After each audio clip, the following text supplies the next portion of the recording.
So on Tuesday, we lose the father of heavy metal. And then on Thursday, we lose the father of professional wrestling. I don't even want to think what's in store for us if this trend continues, because normally situations like this tend to come in threes. What we're going to be losing on Saturday, I hope that's not the case, but god damn it, man. Just when you thought things couldn't get worse in regards to 2025, okay, especially after Ozzy's passing on Tuesday, then you get the news first thing on Tuesday that the one and only, okay, the Immortal Hulk Hogan, the Hulkster himself, has passed on into professional wrestling immortality. Like, I was struggling. I was definitely struggling on Tuesday to think of a more impactful, high-profile death prior to Ozzy's passing. But I am really struggling at this point in time to think of two consecutive deaths at this level, because I don't really think it's too terribly hyperbolic to say that Ozzy and Hulk aren't just the faces of their respective industries. Like, in general, they're like, what,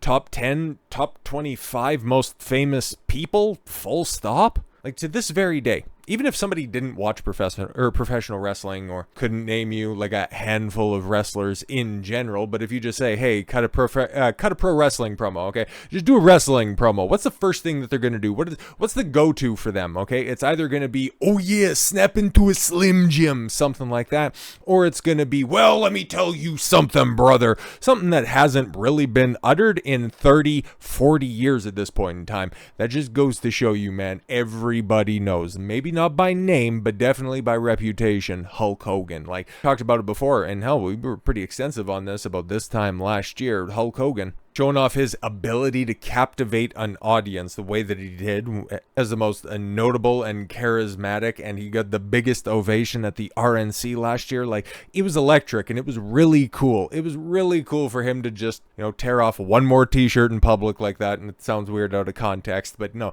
just to see him go full Hulk Hogan on stage one more time, it's definitely a better send-off than what the stupid Fed fans gave him the last time he was on Raw. Just that fucking dwindling base of losers that are over there still watching modern professional wrestling. What an absolute joke. The only reason and the only way that they can pop a rating is when they bring back guys from the Hulkamania or from the Attitude Era, because the sad sacks that they pull up in today's day and age, like, how can you squander, okay? And that just goes to show you the enduring legacy of Hulk Hogan. And realistically, most of the talking points that we were discussing on Tuesday with Ozzy can just ring true with Hulk Hogan, okay? How can you be the face of an entire generation, the golden era, the rock and wrestling connection, the Hulkamania era, okay? And then, like Ozzy, define an entire genre in heavy metal, get kicked from a band, start your own solo project, and then perhaps, even eclipse your output that you did with your foundational band. Same thing happened with Hogan, man. Like, he put WWF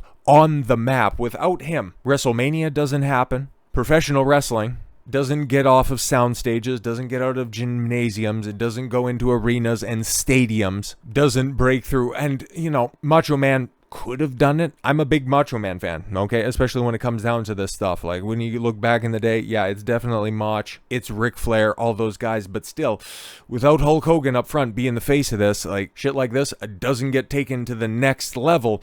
And then, a couple years later, just like Ozzy, does it all again, turns heel, the NWO becomes the biggest thing on earth. And you could say that eclipsed everything that he did with the Fed in the late 80s, early 90s that he managed to do in a 3-year time span. I'm not overstating this. Hulk Hogan is, was, and forever will be one of the most important people in not just wrestling, but in pop culture in general. And it's 71 years old with a ticker that has gone through so many trials and tribulations to finally take that immortal leg drop and not be able to kick out. His legacy will live on forever. The Immortal moniker wasn't just simply a tagline. It is something that is going to last for as long as people talk, not just wrestling, but entertainment, full stop. Because as much as The Rock tries, and yeah, The Rock has been a bigger box office draw, he's still not going to have the same type of impact that Hulk had, and still has. And just going back to the heel turn, imagine, right?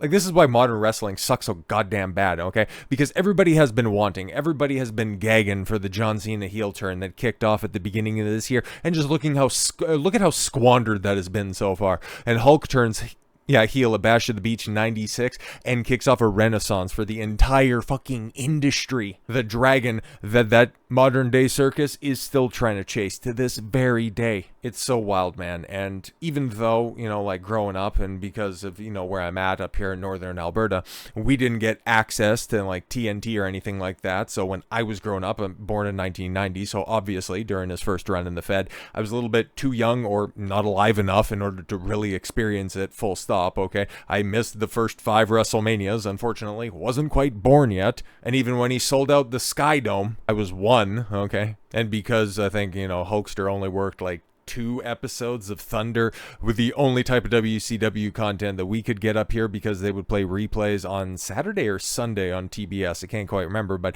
that's how I got most of my WCW programming growing up. So yeah, you only got little recaps of Nitro.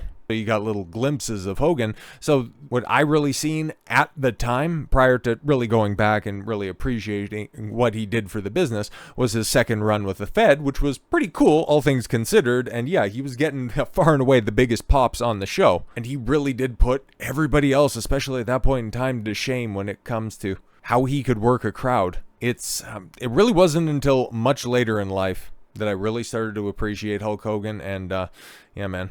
It sounds cliche and it sounds trite, but thoughts and prayers are definitely with the family. I mean, I could go on for days about my appreciation for Hogan, and I probably will still make references for as long as there's references to make. Because even though he is gone, Hulkamania will run wild forever. Mostly because there's some terminally online weirdos that just can't, they just literally can't get out of their own way. They just need to be scumbags even before the corpse is cold. Okay, because you got somebody, okay, as a former Gawker writer, and this is why Hulk Hogan was so great. Not just because, what he did for professional wrestling and everything like that, okay? He's got to get additional flowers for killing off Gawker, okay? So big W on that one, okay? And all the memes that came out of that trial as well as like, oh, Hulk Hogan has a 10-inch penis, but brother, that's not Terry Bollea. It's like, oh my God, it's... All the extravagant stories he was telling on podcasts, it's like, man, it's just, you really like Hulk so much, and a lot of his latter-day problems really do stem from Gawker and their publishing. Yeah, like it's pointing out, are you referring to when you guys published a sex tape without consent? So yeah, there's a lot of spurgs, there's a lot of idiots, there's a lot of tactless individuals, repeating this sentiment in as many words. I won't be the first or last guy to say, fuck that guy. Dance on any grave you want, but this one's mine. Scumbags, disgusting scumbags. And yeah, I didn't really want to discuss this on Tuesday because that one was tough, okay? But this one right here, like, I knew this was coming, okay? As somebody who pays attention to wrestling media fairly consistently, there's still this. Every once in a while, you'll see some modern day hack that has a fraction of the relevance that Hulk Hogan had come out and dunk on the guy for just no apparent reason, no prompt at all whatsoever. And it was very insidious rather, and disgusting. Especially, after what would now end up being Hulkster's final WWE appearance. And he had the likes of stupid ass, Mr. Becky Lynch or some irrelevant black professional wrestlers twisting the words of that illegally recorded and leaked sex tape, but we'll get to that in a moment. But seeing this sentiment and many others as well, damn, Hulk Hogan kicked the bucket to 2 racists in 1 week, can we go for a third? But that was something that I've seen over the past day and change in regards to Ozzy. It's like, you think, what? Like, that is a sentiment that never even once crossed my mind. But no, this is from the minds of the terminally online fucking cave dwellers that I just cannot fucking stand. It's disgusting, man. And I got a batch of videos to record for this week and especially for the weekend. Well, I guess it's just Friday and Saturday. I got the Sunday stuff all done.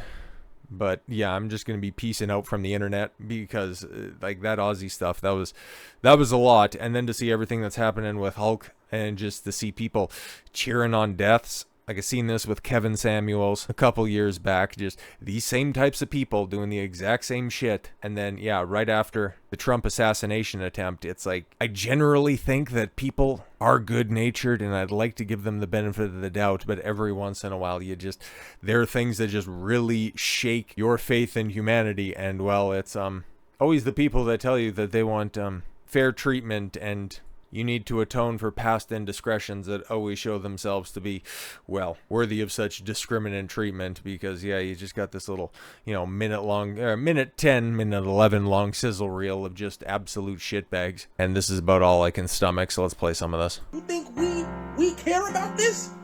You think we give a... we don't care? Oh, Hulk Hogan died.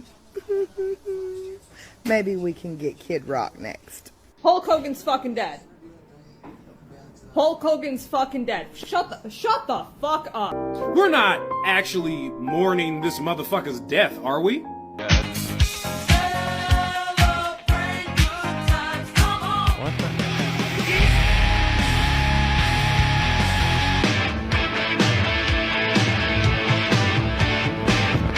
Bye! Goodbye!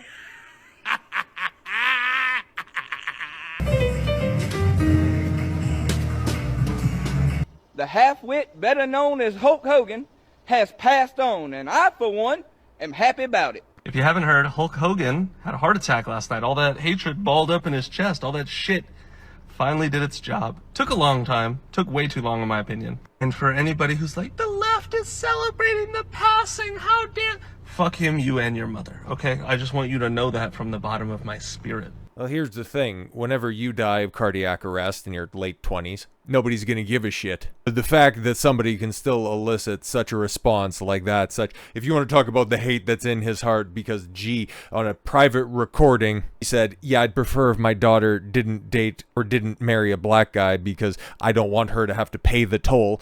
Paraphrasing, of course. That makes him a racist, huh? Interesting stuff. But you're still gonna hold a grudge, what is this, over a decade later? It just once again drives home the impact, the importance, and the enduring legacy of Hulk Hogan. Godspeed into the hereafter. And as said before, and I'll say it again, Hulk Hogan and Hulkamania will live forever. So with all that said, thank you all very much for the gift of your time.